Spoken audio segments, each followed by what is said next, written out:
नमस्कार दोस्तों, मैं विकास शाक्य एक बार फिर से आप सबका स्वागत करता हूं अपने चैनल पर। और आज हम डिस्कस करने जा रहे हैं ऐतरेय उपनिषद का अगला भाग।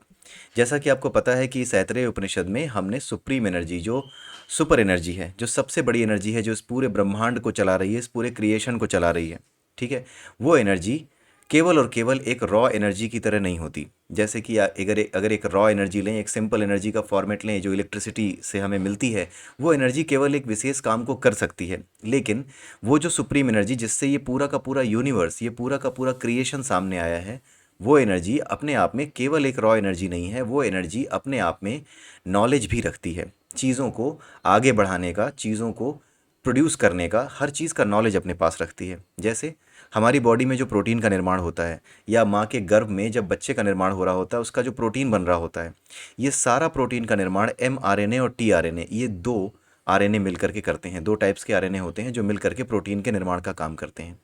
ये सारी चीज़ें जो mRNA है, tRNA है, जो कि प्रोटीन का निर्माण कर रहे हैं, ये किसी साइंटिस्ट ने इस नेचर में, इस क्रिएशन में नहीं डाले हैं। ये पहले से ही हैं। और ये पहले से क्यों है? क्योंकि उसी सुप्रीम एनर्जी ने, जिसे परमात्मा कहते हैं, सुपर एनर्जी कहते हैं, उसी सुप्रीम एनर्जी की वजह से ये सारे के सारे जो mRNA, tRNA और बाकी के जो एलिमेंट्स हैं, जो इस क्रिएशन में सभी चीज़ों को प्रकट करते हैं, नष्ट करते हैं, उनको गलाने का, सड़ाने का, बनाने का, हर तरह का काम करते हैं। पूरी की पूरी जो रिसाइकलिंग प्रोसेस है, जिसके बारे में हमने पहले भी पढ़ा है, जिसको यज्ञ कहा जाता है, पूरा का पूरा जो रिसाइकलिंग प्रोसेस है, उसी को यज्ञ कहा जाता है। तो ये जो नेचर है, ये पहले से ही और हमेशा से ही यज्ञ कर रही है। चीज़ों को बनाना, समय आने पर उन्हें नष्ट करना, ये सारे काम ये नेचर खुद कर रही है। तो ये नेचर हमेशा से यज्ञ करने में लगी हुई है। यज्ञ का वास्तविक अर्थ यही है, the recycling process in a proper manner. किसी को नुकसान किए बिना, किसी भी एक एलिमेंट को नुकसान पहुंचाए बिना, उन एलिमेंट्स को प्रॉपरली प्रोड्यूस, उन एलिमेंट्स की हेल्प से, उन तत्वों की हेल्प से चीज़ों को प्रोड्यूस करना, और समय आने पर उस पदार्थ को नष्ट कर देना, उसको नष्ट होने के बाद उसको सड़ाना, गलाना। उन चीज़ों के लिए भी तरह तरह के जीव, तरह तरह के अलग प्रकार के जीव और अलग प्रकार की चीज़ें बनी हुई हैं, जिन चीज़ों को हमारी जब मृत्यु हो जाती है, अगर हमें जलाया ना जाए, तो इस नेचर में रहने वाले जितने भी जीवाणु हैं, विषाणु हैं, कीटाणु हैं, वो सब हमारे शरीर को खा करके नष्ट कर देंगे, उसको डिकम्पोज कर देंगे हमारी बॉडी को। तो ये पूरा का पूरा रिसाइकलिंग प्रोसेस इस पूरी की पूरी क्रिएशन में एग्जिस्ट करता है। ये पहले से किसी ने डाला नहीं है, ये पहले से ही है। ये ऐसा नहीं है कि साइंस ने अपना काम शुरू किया, साइंस विज्ञान की जब उन्नति हुई, विज्ञान लोग जानने लगे, उसके बाद लोगों ने ये सब किया, नहीं। ये सब पहले से है। तो ये सब जो कुछ पहले से है, ये किसने डाला है? ये उसी एनर्जी, उसी सुप्रीम एनर्जी की वजह से है, ठीक है। और इसी सुप्रीम एनर्जी की वजह से होने की वजह से ही हम उसे क्या कहते हैं? सुप्रीम एनर्जी को परम ऊर्जा, परम चेतना या परमात्मा कहते हैं, ठीक है। जो अपने आप में बिल्कुल शुद्ध है, जो हर चीज़ का, हर वस्तु का उसी प्रकार से ख्याल रखती है जैसे वो आपका रख रही है, ठीक है। इसीलिए उसको समभाव रखने वाला कहा जाता है, सभी के प्रति समभाव रखने वाला।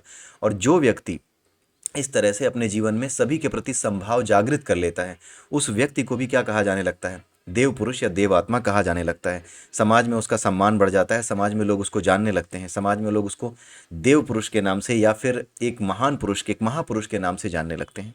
उसका कारण यही होता है, क्योंकि यही लक्षण होते हैं महापुरुष के, जो कि चैतन्य की अपनी उस अवस्था में पहुंच जाए, जो कि परमात्मा की अवस्था है, परम चेतना की अवस्था है, ठीक है।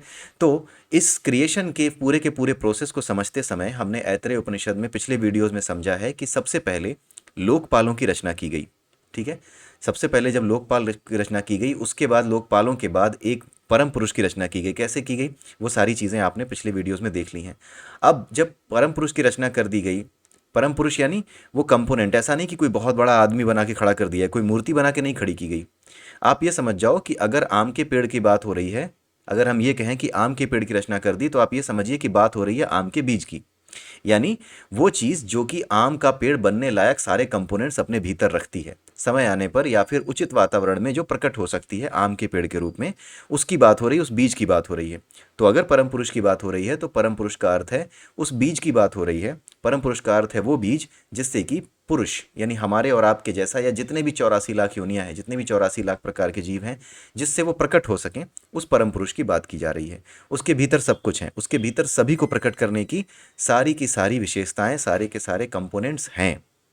इसीलिए जब आपने भगवत गीता में अगर इसका डिस्क्रिप्शन सुना हो विराट रूप का भगवान कृष्ण के, तो उसमें आपने पढ़ा होगा कि उसमें भगवान कृष्ण के अनेकों रूप, अनेकों मुंह, अनेक प्रकार के जीव जंतु, अनेक प्रकार की योनियां, सभी प्रकार के जो जीव हो सकते हैं, वो सब दिखाई दे रहे थे अर्जुन को। वही परम पुरुष है। वही जो परम पुरुष यहाँ ऐतरेय उपनिषद में बताया जा रहा है, वो सभी को बनाने की कला रखता है, सभी को बनाने का विज्ञान रखता है। ठीक है, वो सभी अपने भीतर रखता है। बस इसी चीज़ को सामने प्रकट करने के लिए जो कि ऐतरेय उपनिषद में बताया गया है, जो कि सबसे अच्छी व्याख्या है कि किस प्रकार से संपूर्ण सृष्टि को वो चलाते हैं। भगवान कृष्ण से अर्जुन ने यही पूछा था कि किस प्रकार से आप इस समस्त सृष्टि को चलाते हैं, तो उन्होंने अपना विराट रूप जो दिखाया था वो कुछ और नहीं था, वो इसी परम पुरुष का रूप था, जो इस जिसके बारे में यहाँ ऐतरेय उपनिषद में बताया जा रहा है। ठीक है, वहाँ पे अर्जुन के समझने लायक चीज़ें थोड़ी कम या ज़्यादा हो सकती हैं, लेकिन ये उसका सार है। ठीक है, उसका सारांश है, उसकी समरी है। ठीक है, तो अब जो है ये ऐतरेय उपनिषद का हम जो पहला चैप्टर है उसका तीसरा खंड पढ़ने जा रहे हैं। जैसा कि आपको पता होगा, फिर से एक बार बता दूं कि जो ऐतरेय उपनिषद है, ये हमारे जो ऐतरेय ब्राह्मण है, जो कि हमारे ऋग्वेद का हिस्सा है। ऐतरेय ब्राह्मण में तीन चैप्टर, ऐतरेय ब्राह्मण का एक हिस्सा है ऐतरेय आरण्यक। उस ऐतरेय आरण्यक के 3 चैप्टर हैं, चैप्टर नंबर 3, 4 और 5। इन 3 चैप्टर से मिलकर के ये ऐतरेय उपनिषद बना है। ठीक है, इसी ऐतरेय उपनिषद के बारे में जब हम बात कर रहे हैं, तो आज हम उसका तीसरा खंड, पहले चैप्टर का तीसरा खंड पढ़ रहे हैं। इस उपनिषद में 3 चैप्टर हैं और तीनों चैप्टर्स में से कुछ कुछ खंड हैं हर चैप्टर के। तो पहले चैप्टर का ये तीसरा खंड चल रहा है, दूसरे खंड तक हम खत्म कर चुके हैं। तो तीसरे खंड में क्या बताया जा रहा है, अब उसके बारे में सुनते हैं, समझते हैं। तो इसको एक्सप्लेन करने के लिए मैंने ये किताब ली है, जो आपकी गीता प्रेस गोरखपुर से आती है। मुझे ये बेटर लगी तो मैंने ये उठाई। उसके अलावा भी बहुत जगहों पे मैंने समझने पढ़ने की कोशिश की, बट इसमें जो डिटेल डिस्क्रिप्शन है, मेरे ख्याल से वो बहुत अच्छा है और बहुत सफिशियंट है हम सभी के लिए। ठीक है, तो अब हम देखते हैं तीसरे खंड में क्या कहा जा रहा है। तीसरे खंड में ये कहा जा रहा है कि उस ईश्वर ने विचार किया, इन चीज़ों को बनाने के बाद, परम पुरुष की रचना करने के बाद उन्होंने विचार किया। क्या विचार किया कि ये लोक और लोकपाल तो हो गए, अब इनके लिए भी अन्न रचूं। बात यह है कि जो लोक और लोकपाल हैं, ये कौन थे? ये वो पहली ऊर्जा थे जो बाकी की पूरी सृष्टि में सभी जीवों के निर्माण को, उनकी गतिविधियों को नियंत्रित करेंगे, जिनको देवता कहा जाता है। तो ये लोकपाल और लोक, ये सब क्या है? ये देवता है। तो इन देवताओं के बारे में उन्होंने विचार किया। किसने? परम ऊर्जा ने। उसने विचार किया, वो विचार कर सकती है क्योंकि उसके पास सारी बुद्धि है, सारा ज्ञान है। और इसके बारे में हमने डिस्कस भी किया किस तरीके से ये प्रकृति चल रही है। हमारे, हाँ, हमारे सामने हुए बिना ही वो सारी चीज़ें अपना काम कर रही हैं। जैसे लगता है जैसे कि कोई जीवित व्यक्ति, हमारे और आपके जैसा व्यक्ति इसको चला रहा है। इस तरीके से इस पूरी सृष्टि में सारी व्यवस्था चल रही है। तो जो वो बिना दिखे दिख रहा है सृष्टि के रूप में, बिना पैरों के चल रहा है, वही परमेश्वर है, वही परमात्मा है। तो उसने क्या किया? सबसे पहले लोकपालों की रचना की, उन मेन एलिमेंट्स की रचना की जिनकी सहायता से ये पूरी की पूरी सृष्टि चलेगी।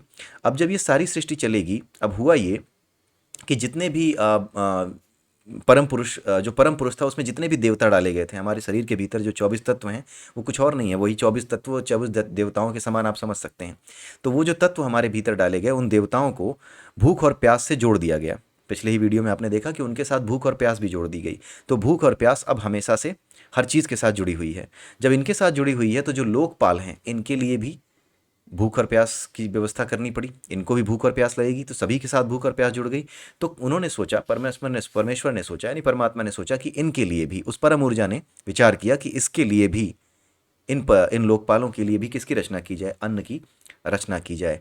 क्योंकि अगर इनके लिए अन्न की रचना नहीं की जाएगी, तो बाकी जितने भी जीव इस परम पुरुष से प्रकट होंगे, इस परम पुरुष से जितने भी जीव प्रकट होंगे, ध्यान कीजिए, वो परम पुरुष का रूप जो कि भगवत गीता में बताया गया है।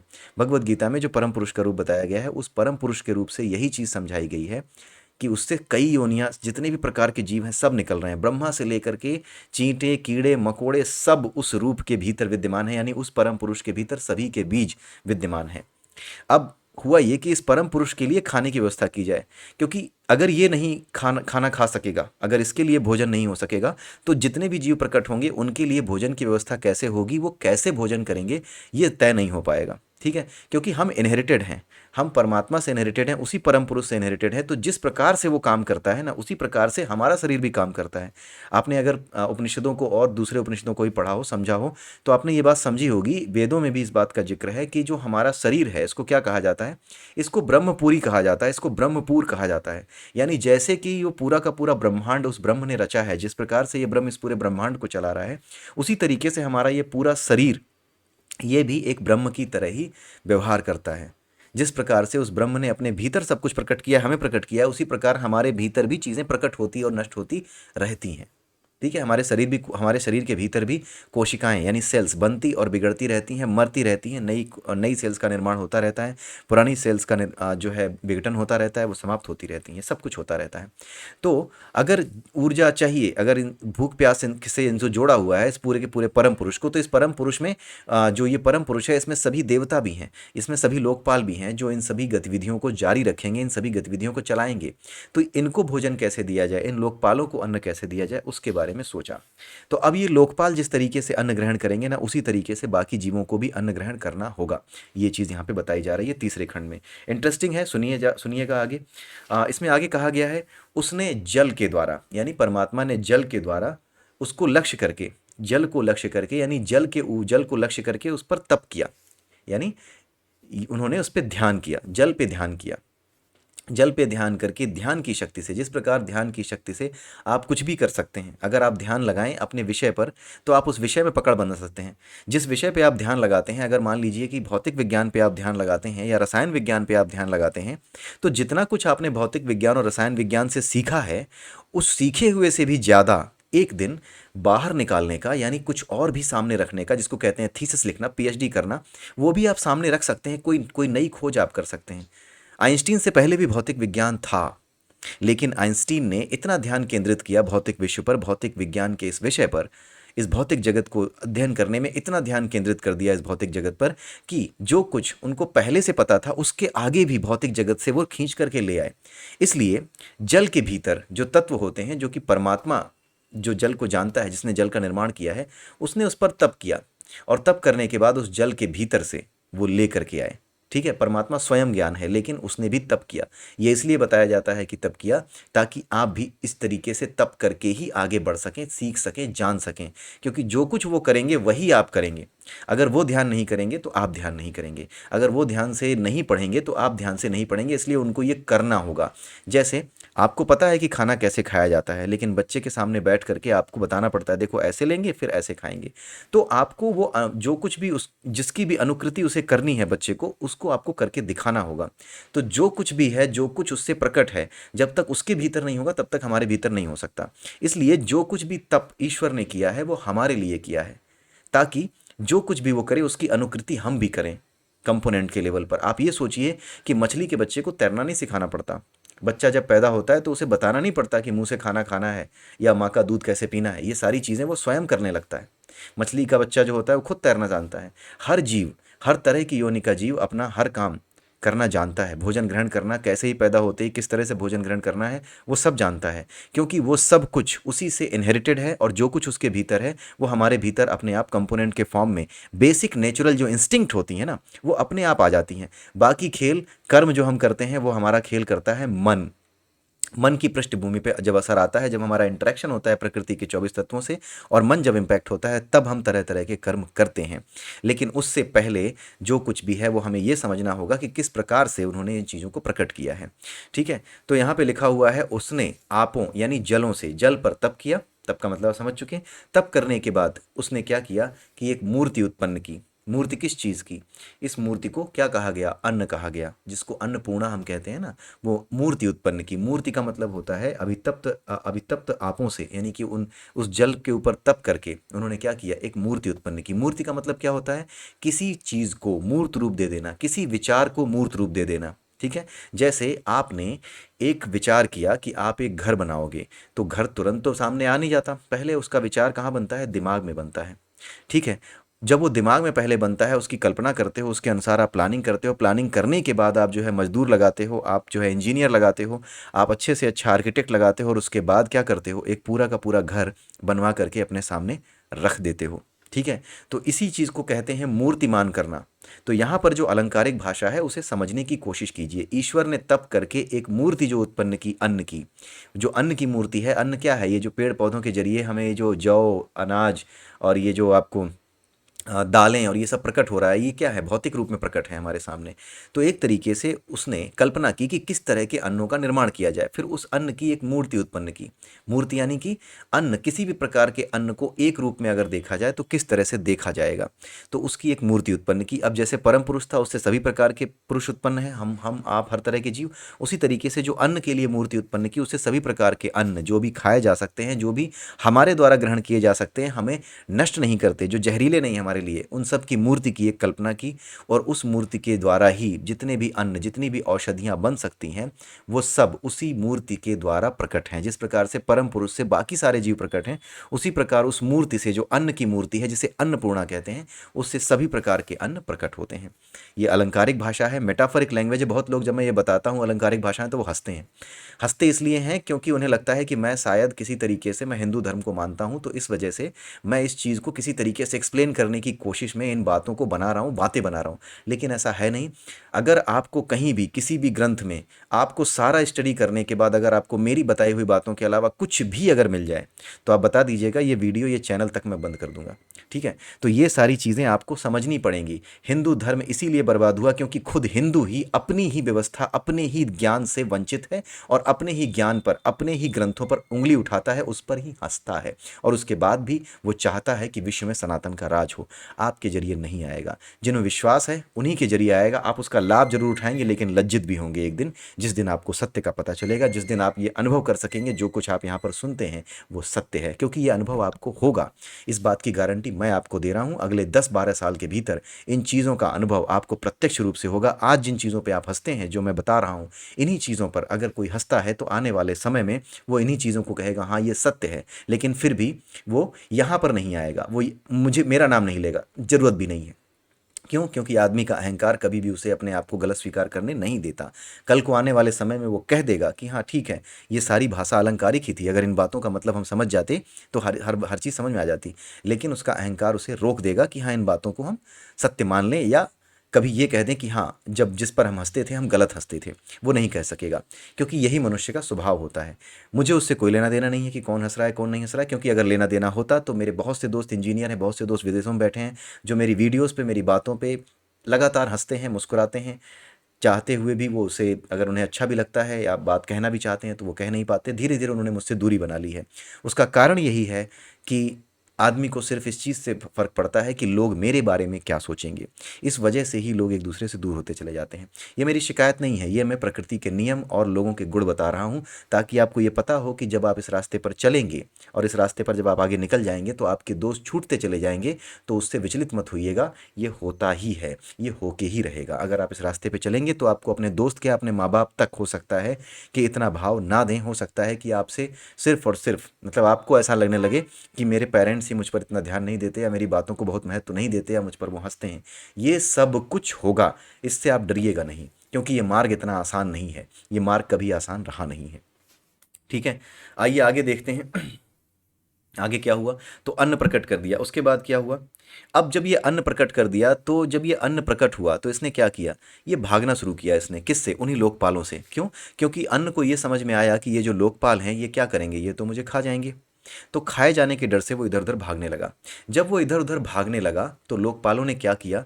उसको ग्रहण करने की कोशिश की, पकड़ने की कोशिश की। कैसे पकड़ने की कोशिश की? सबसे पहले उसे अपने वाग इंद्रिय, यानी बोलने वाली इंद्रिय से बोल करके उसको ग्रहण करने की इच्छा की। तो परम पुरुष ने उस अन्न को बोल करके ग्रहण करने की इच्छा की, लेकिन वो ऐसा कर नहीं सका। जब वो ऐसा कर नहीं सका, आप सोचिए, परम पुरुष की बात हो रही है, जिससे सब कुछ प्रकट है, वो भी कुछ चीज़ों में अक्षम था। उसके लिए भी परमात्मा ने कुछ नियम बनाए थे कि ऐसे ही नहीं, हर कहीं कहीं से भी तुम कुछ भी ग्रहण कर लोगे। तो वो परम पुरुष भी बोल करके उस अन्न को ग्रहण नहीं कर सका। अगर वो बोल करके अन्न को ग्रहण कर सकता, तो आज की तारीख में भी हम केवल खाने का नाम लेकर के कि आ जाओ, खाने का हम नाम लेते बोल करके ही। जैसे पनीर की सब्जी बोल दूं मैं, तो पनीर मेरे पेट में चला गया, मेरी तृप्ति हो गई, ऐसा हो जाता। तो यहाँ पर यही लिखा है कि यदि वह इसे वाणी से ग्रहण कर लेता, तो आगे आने वाले पुरुष भी उसको बोलकर ही तृप्त हो जाया करते। ये बात यहाँ पे बताई गई है, यानी कि वाणी से उसको पकड़ने की कोशिश की गई, तो वाणी से पकड़ नहीं पाए। अब इसके बाद जितने भी श्लोक हैं, उसमें यही बताया गया है कि किस तरीके से इस परम पुरुष ने अलग अलग तरीकों से उस अन्न को पकड़ने की कोशिश की। फिर उसने इसे प्राण से ग्रहण करना चाहा, किंतु इसे प्राण से ग्रहण करने में समर्थ न हुआ। यदि वह इसे प्राण से ग्रहण कर लेता तो अन्न के उद्देश्य से, यानी प्राण क्रिया करने पर ही, अन्न के लिए कोई प्राणायाम होता और उस प्राणायाम के माध्यम से ही वो अन्न को ग्रहण करता और तृप्त हो जाता। ठीक है, ये सारी चीज़ें हो जाती। आइए देखते हैं आगे। आगे इसके आगे क्या कहा गया। जब वो इससे ग्रहण नहीं कर पाया, यानी कि वो किससे ग्रहण नहीं कर पाया, यानी प्राणायाम के माध्यम से, प्राणों के माध्यम से भी वो ग्रहण नहीं कर पाया। उसके बाद उसने क्या किया, उसने इसे नेत्रों से ग्रहण करना चाहा, परंतु नेत्र से ग्रहण करने में समर्थ न हुआ। यदि वह इसे नेत्र से ग्रहण कर लेता तो आने वाले पुरुष भी, यानी हम और आप भी, अन्न को देख कर ही तृप्त हो जाते। आंखों से देखा ही जाता है, तो अन्न को देख कर ही हम तृप्त हो जाते। उसने इसे उसके बाद श्रोत्र से, यानी कानों से ग्रहण करना चाहा, किंतु वह श्रोत्र यानी कानों से ग्रहण न कर सका। यदि वह इसे श्रोत्र यानी कानों से ग्रहण कर लेता तो इस समय भी, यानी आज के समय में भी, हम और आप वो अन्न को सुनकर, अन्न के बारे में सुनकर ही तृप्त हो जाया करते, हमारा पेट भर जाया करता। उसने इसे त्वचा से ग्रहण करना चाहा, किंतु वह त्वचा से ग्रहण न कर सका। यदि वह इसे त्वचा से ग्रहण कर लेता तो इस समय भी, यानी हम और आप भी, अन्न को स्पर्श करके, यानी उसको छू कर ही तृप्त हो जाया करते, हमारा पेट भर जाया करता, हमारी तृप्ति हो जाया करती। लेकिन ऐसा नहीं हुआ। फिर उसने इसे मन से ग्रहण करना चाहा, किंतु वह इसे मन से ग्रहण न कर सका। यदि वह इसे मन से ग्रहण कर लेता तो इस समय भी, यानी हम और आप भी, अन्न का ध्यान करने से ही तृप्त हो जाया करते। मन से ही ध्यान होता है, तो मन से जैसे ही हम विचार करते कि अन्न आ जाए, वैसे ही अन्न हमारे को संतृप्त कर देता। लेकिन ऐसा हुआ नहीं। उसके बाद उसने अपने जेनिटल से, लिंग से ग्रहण करना चाहा, परंतु वह लिंग से ग्रहण करने में समर्थ न हुआ। यदि वह अपने लिंग से ग्रहण कर पाता तो अन्न का विसर्जन करके, अन्न का विसर्जन क्या है, स्पर्म्स, तो इसका मतलब ये होता कि जैसे ही वो अन्न का विसर्जन करता वैसे ही वो क्या हो जाता, तृप्त हो जाता, यानी उसे भूख नहीं लगती। ठीक है। अब उसके बाद क्या किया, अंत में उसने क्या किया, फिर उसने इसे अपान से, 5 तरह की वायु होती हैं, 5 महाप्राण होते हैं, होते तो 10 हैं, 5 महाप्राण होते हैं और 5 लघु प्राण होते हैं। उसमें से 5 महाप्राणों में से एक प्राण होता है अपान वायु, अपान प्राण होता है। ठीक है, पान, अपान, व्यान, उदान, समान, उसमें से जो अपान वायु होती है उसकी बात की जा रही है यहाँ पे। फिर उसने इसे अपान से ग्रहण करना चाहा और इस बार वो सफल हो गया। यानी जो अपान वायु है वही अन्न को ग्रहण करती है, वही अन्न को पचाती है और वही हमारी नाभि के नीचे रहती है। ठीक है, नाभि के नीचे जो वायु रहती है उसे ही अपान वायु कहते हैं। उसी का काम है जो बचा हुआ अन्न है, जो अवशेष है, उसे बाहर निकालना। जो हमारी छोटी आंत, बड़ी आंत, जहाँ के थ्रू आप जो है मल त्याग करते हैं, उस बड़ी आंत में, छोटी आंत में, इसमें रहने वाली जो वायु है, जो इसको पचा देती है, खत्म कर देती है, बची हुई चीज़ों को बाहर निकाल देती है। ठीक है, और पचाने का भी काम करती है, वो कौन सी वायु है, वो अपान वायु है। तो नाभि के नीचे के स्थान में, नाभि से लेकर के नीचे जो वायु रहती है वो अपान वायु का स्थान है। ये आपने पहले भी पढ़ा होगा, प्राण, अपान, व्यान, समान, उदान, व्यान में आपने देखा होगा कि जो प्राण वायु है, जो अपान वायु है, उसका स्थान क्या है, उसका स्थान आपके नाभि के नीचे है और उसका काम अन्न को पचाना है और उसे निकालना है बाहर। ठीक है, तो उसे ग्रहण करना, यानी अंदर लेने से लेकर के, उसे पचाने से लेकर के, उसे जो बचे हुए अवशिष्ट भाग हैं उसको बाहर निकालने तक के काम में जो मदद करने वाली वायु है वो कौन सी है, अपान वायु ही है। ठीक है, इतना सब कुछ होने के बाद जब अन्न ग्रहण कर लिया तो अब तो भोजन मिल गया। इतना सब कुछ करने के बाद परमेश्वर ने विचार किया कि ये जो पिंड बन गया है, जिसे परम पुरुष कहते हैं, इसमें सब कुछ हो गया।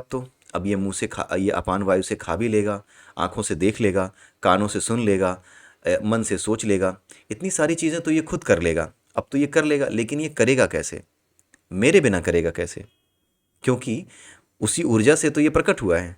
तो अगर वो ऊर्जा इस पूरे के पूरे पिंड में प्रवेश नहीं करेगी तो ये करेगा कैसे, मेरे बिना ये रहेगा कैसे। इसलिए उसने ये तय किया कि मैं भी इस पिंड में, यानी इस परम पुरुष में प्रवेश करूं। तो परम पुरुष में भी परमात्मा है, और क्योंकि उसी परम पुरुष से बाकी सारे जीव प्रकट हुए हैं तो उसके भीतर भी वही परमात्मा, यानी जो कुछ भी है ना, वो कार्बन कॉपी है, उसी परम पुरुष की कार्बन कॉपी है। अलग अलग योनियां उसी परम पुरुष के जो कंपोनेंट्स हैं जिससे अलग अलग जीव बन सकते हैं, उनकी कार्बन फुटप्रिंट्स, कार्बन कॉपीज ही हम हैं। ठीक है, तो ईश्वर ने जिस तरीके से उस परम पुरुष में प्रवेश किया उसी तरीके से हम सब के भीतर भी प्रवेश करके रहता है। इसीलिए हम सब के भीतर भी ईश्वर ही रहता है और उस परम पुरुष के भीतर भी वही ईश्वर रहता है। ठीक है, तो हम में वहीं से सब कुछ आया है। तो यहाँ पर आगे देखते हैं, यहाँ पर क्या बोला गया है। उस परमेश्वर ने विचार किया कि यह पिंड मेरे बिना कैसे रहेगा। वह सोचने लगा कि मैं किस मार्ग से इसमें प्रवेश करूँ, मैं किस तरीके से इसके भीतर जाऊँ। उसने विचारा, यदि वाणी से बोल लिया जाए, यदि प्राण से प्राणन किया जाए, यदि नेत्रेंद्रिय से देख लिया जाए, यदि कानों से सुन लिया जाए, यदि त्वचा से स्पर्श कर लिया जाए, यदि मन से चिंतन कर लिया जाए, यदि अपान से भक्षण कर लिया जाए, और यदि शिश्न से यानी कि जेनिटल से विसर्जन किया जा सके, तो मैं कौन रहा? मेरे बिना ये करेगा कैसे ये सारे काम? इसलिए अर्थात यदि मेरे बिना ये सब इंद्रियों के व्यापार हो जाते तो मेरा कोई प्रयोजन ही नहीं था, मुझे तो होना ही नहीं चाहिए था। मेरे होने के बाद ही तो ये सब बने हैं, और अगर मैं इसमें ना घुसा तो ये चलेगा कैसे? मेरे द्वारा ही तो ये बना है। बनाने के बाद चलाना भी तो है, तो चलाने के लिए ऊर्जा, जो परम ऊर्जा है, मेरी ऊर्जा है, जो इन कंपोनेंट्स को जानती है, जो इन कंपोनेंट्स को चलाने की विद्या जानती है, जब तक वो इसमें नहीं जाएगी तब तक वो होगा कैसे? तो उन्होंने ये सोचा, परमेश्वर ने ये सोचा कि जिस तरह से राजा की प्रेरणा के बिना नगर के कार्य पूरे नहीं हो सकते, चल नहीं सकते, उसी प्रकार मेरी प्रेरणा के बिना ये कैसे चलेगा? ये जो शरीर है, जो बना दिया है परम पुरुष, या इस परम पुरुष से जितने भी जीव उत्पन्न होंगे वो चलेंगे कैसे? ठीक है।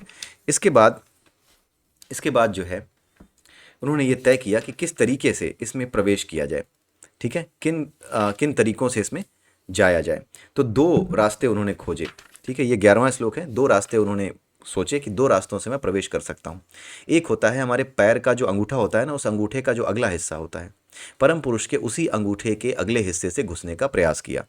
पहले घुसने की उन्होंने यही सोची कि इसी से घुसूंगा, प्रयास नहीं किया। पहले यही सोचा कि इससे भी घुसूंगा, या फिर दूसरी जगह है, ये जो हमारा माथा, ये जो ब्रह्मांड हम इसको कहते हैं ना, यहाँ पे एक हल्की सी जगह होती है आपके यहाँ पे, इस जगह पे, इसको अगर आप टच करेंगे ना तो ये ठंडी रहती है, और ये हल्की सी, अगर छोटे बच्चों को आप देखेंगे ना तो ये थोड़ी सी स्पंदन करती हुई, यानी कि वाइब्रेशन करती हुई सी फील होगी। ठीक है, इसमें हमेशा वाइब्रेशन सा होता रहेगा। यही जो जगह है जो बच्चों के सिर में आप देख पाते हो वाइब्रेशन करने की जगह, इसी को कहते हैं मूर्धा। तो दो जगहें उन्होंने सोची, एक तो पैर का अगला हिस्सा और दूसरा ये मूर्धा। इसी मूर्धा के जरिए उन्होंने प्रवेश किया। दोनों के बारे में सोचा, लेकिन उन्होंने सोचा कि प्रवेश करने का जो सही रास्ता है वो यही मूर्धा है। अगर आप इस पर तेल लगाएंगे ना तो वो तेल अंदर रिसता हुआ आपको प्रतीत होगा। इसलिए जितनी भी चीज़ें हैं गर्मी सर्दियों में या जो कुछ भी हैं, जब आपको लगता है कि हाँ आपको गर्मी चाहिए, तो आप गर्म तेल, सरसों के तेल से यहाँ पे मालिश करते हो। अक्सर माँ बच्चों के सिर पे यहाँ पे हल्का हल्का थपकी देती है। वो इसीलिए बताया जाता है क्योंकि यही वो जगह है जहाँ से इस जगह को छेद करके, फोड़ करके, यानी ये सबसे कमज़ोर जगह रह जाती है। इस जगह को फोड़ने का मतलब ये है कि ये सबसे कमज़ोर जगह है जहाँ से वो प्रवेश कर गए, जहाँ से परमात्मा प्रवेश करता है, यानी आत्मा इस जगह से प्रवेश करती है। ठीक है, यानी पहले पूरा शरीर बनता है, फिर उसमें प्राण आते हैं, फिर उसमें आत्मा प्रवेश करती है। तो आत्मा और प्राण एक साथ साथ में काम तो करते हैं, लेकिन प्राण आत्मा के बिना भी रह सकता है। अगर आत्मा निकल भी गई तो भी प्राण यहाँ रह सकता है। अगर आपकी आत्मा निकल करके चली जाती है तो जो शरीर छटपटाता रहता है, जिससे छटपटाता हुआ देख सकते हैं, अगर कभी एक्सीडेंट हो जाता है किसी जीव का तो आप देखते हैं कि वो छटपटाता है। ऐसा थोड़ी कि उसमें आत्मा रह गई है, वो प्राण का गुण है कि वो छटपटाता है। सारे तत्व, सारे कंपोनेंट्स उस प्राण के जाने की वजह से, वो प्राण छटपटाता है तो सारे कंपोनेंट भी छटपटाते हैं, जिसकी वजह से वो तकलीफ महसूस करता है। क्योंकि आत्मा चली गई है तो अब वो तकलीफ जो है, यहाँ पे जो कुछ हो रही है वो तकलीफ इस शरीर को, इस पदार्थ को रह गई है। ठीक है, और वो जो है आत्मा निकल करके चली जाती है। तो आत्मा का जो परछाई है, आत्मा की जो परछाई जिसको कहा जाता है, उसको प्राण कहा जाता है। यानी प्राण जो है आत्मा के बिना रह नहीं सकता, उसकी परछाई है, थोड़ी देर में सही लेकिन निकल जाते हैं प्राण। ठीक है, आत्मा पहले निकल करके चली जाती है। जैसे ही आत्मा को पता चलता है कि ये शरीर में अब कुछ नहीं रहा, ये कट फट गया है, ये शरीर खत्म हो रहा है, वैसे ही उसको छोड़ देती है। लेकिन प्राण इतनी आसानी से नहीं छूटते, क्योंकि प्राणों को कुछ नहीं पता, वो अपनी सारी चीज़ें खुद कर रहे होते हैं कि अभी उसमें रहने का प्रयास कर रहे होते हैं। और जब तक उम्मीद होती है प्राणों की शरीर में वापस, जब तक प्राण रहते हैं तब तक आत्मा के वापस आने की उम्मीद रहती है, चेतना के वापस आने की उम्मीद उसमें रहती है। ठीक है, बेहोशी की हालत यही होती है। ठीक है, मृत्यु की हालत जो होती है, जिसमें मृत्यु हो जाती है, उसमें क्या होता है, आत्मा हमेशा के लिए अपना संबंध तोड़ देती है। लेकिन बेहोशी की हालत में आत्मा अपना संबंध पूरा नहीं तोड़ती। वो उस समय का इंतजार करती है जब कंपोनेंट्स इतने स्ट्रांग हों कि वो आकर के सुख या दुख को जी सके। आत्मा का काम ही यही है कि वो सुख या दुख को आकर के हम आपके माध्यम से जिए। ठीक है, और अगर आप इस लायक नहीं रह गए हैं, अगर आप बहुत बीमार हैं, बहुत ऐसी हालत में हैं कि आप चल ही नहीं सकते, आप बेहोश हो जाते हैं, वो चेतना निकल जाती है कि नहीं मैं कुछ और जीने जा रही हूँ, वो निकल लेती है वहाँ से, वो विचारों की दुनिया में चली जाती है। कई बार जो लोग बेहोश होते हैं उनके अनुभव सुनिएगा, वो अक्सर बताते हैं कि मैं तो सपने देखने लगा था, जैसे ही मैं बेहोश होकर गिरा मुझे ऐसा लगा कि मैं सपने देख रहा हूँ, मैं कहीं चला गया हूँ। तो ये सारी चीज़ें इसी वजह से होती हैं, क्योंकि जो चेतना है और जो हमारे प्राण हैं, ये दोनों साथ होने के बावजूद भी शरीर में घुसने, शरीर में आने, शरीर में जाने की क्रिया के समय, बेहोश होने की क्रिया के समय अलग अलग कंपोनेंट्स की तरह काम करने लगते हैं। ठीक है, तो वह इस सीमा यानी इस मूर्धा को ही फोड़ करके अंदर प्रवेश कर गया। वह यह द्वार विद्रति नाम वाला है, इस द्वार को विद्रति कहते हैं। यह नानंदन है, नांदन है, नांदन यानी आनंदप्रद, यानी यही वो द्वार है जहाँ से आनंद के द्वार खुलते हैं। क्यों? क्योंकि जब आपकी जो कुंडलनी जागृत होती है, जो लोग कुंडलनी जागृत करते हैं वो इसी यहीं पर उनका सहस्त्रार दल चक्र होता है, जो हजारों पंखुड़ियों वाले कमल की तरह है। यहाँ पर जब वो अपना ध्यान लगा पाते हैं, जब ध्यान की स्थिति यहाँ तक आ जाती है उनके, तब उन्हें वास्तविक आनंद प्राप्त होता है। वास्तविक आनंद का मतलब ये होता है कि अब उनका किसी चीज़ में रुचि नहीं रह जाती। अब उनको लगता है कि दोस्तों के साथ जो हंसी ठट्टा होता था, दोस्तों के साथ जो पार्टी होती थी, उसमें जो आनंद था, वो सारा आनंद बिल्कुल फीका हो जाता है। ये इस स्थिति में रहने का आनंद उससे भी बड़ा हो जाता है।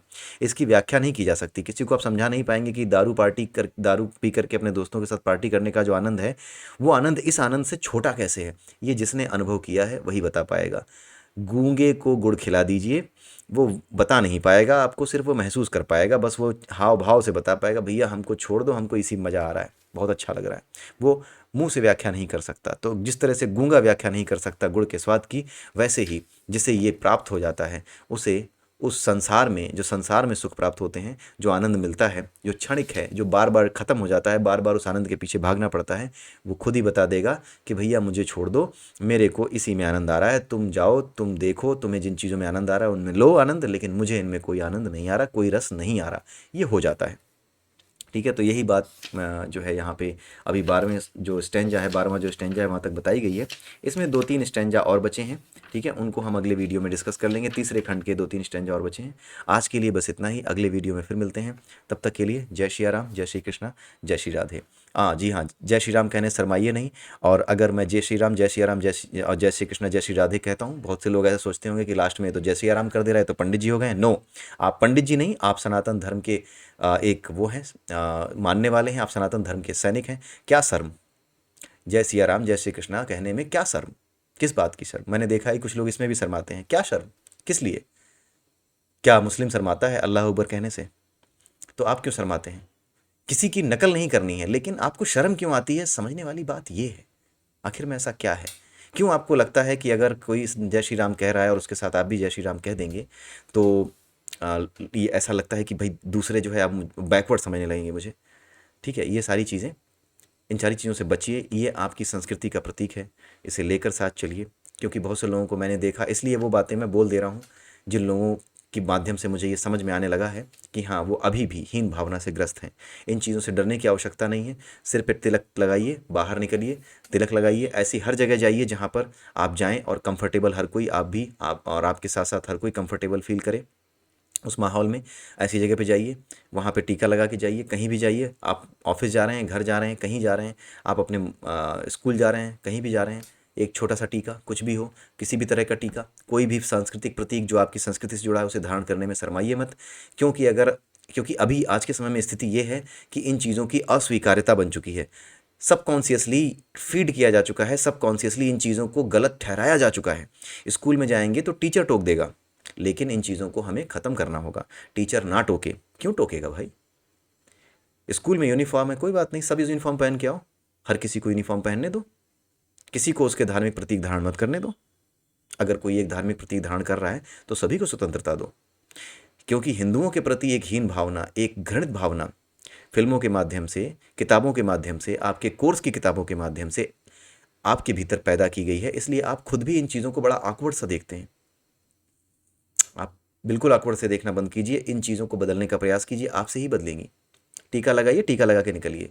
शर्ट पे लिखा होता है जय श्री राम, शर्ट पे लिखा होता है ओम ओम ओम ओम, ऐसी वाली शर्ट खरीदिए, पहनिए, सोसाइटी में बाहर निकलिए, स्वीकार्यता बनवाइए। अपने दोस्तों के बीच में अगर वो कहते हैं ये क्या पहन रखा है, कहना नहीं कोई बात नहीं भाई, मेरे कपड़े को मत देखो, मुझे स्वीकार करो इसी रूप में।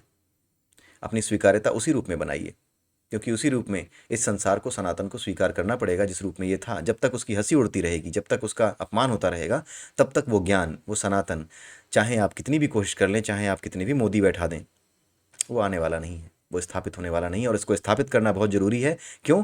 क्योंकि यही वो ज्ञान है, यही वो सनातन धर्म है जो इस संसार में होने वाले सभी युद्धों से आपको निजात दिला सकता है। अगर आप ध्यान दें तो जब भगवत गीता के आखिरी वीडियोज़ में बना रहा था, तो आज जो स्थिति आप देख रहे हैं, आज जो चीज़ें आप देख रहे हैं होते हुए, संसार में युद्ध होते हुए देख रहे हैं, इनके बारे में मैंने आपको बताया है वहाँ पर कि ये सब चीज़ें होंगी। ये सब चीज़ें वहाँ पर व्याख्या मैंने करी हुई है, मैंने बोला हुआ है। ऐसा नहीं कि वो मैंने बोला है, ये सारी प्रेरणाएं होती हैं जो आती हैं, पीछे से आती हैं। और उन सभी प्रेरणाओं के बारे में बताना इसलिए ज़रूरी था क्योंकि उन सभी चीज़ों को जो कि संसार में उपद्रव मचा रही हैं, इन सभी चीज़ों को नष्ट करने की केवल एक और एक एंटीबायोटिक है, और वो है सनातन धर्म। इसलिए आपको पहले अपने ऊपर आत्मविश्वास लाना होगा, पहले अपने ऊपर हंसना बंद करके गंभीर होना पड़ेगा। ठीक है, तो इसी के साथ आप मुझे आज्ञा दीजिए। जय सिया राम, जय श्री कृष्णा, जय श्री राधे।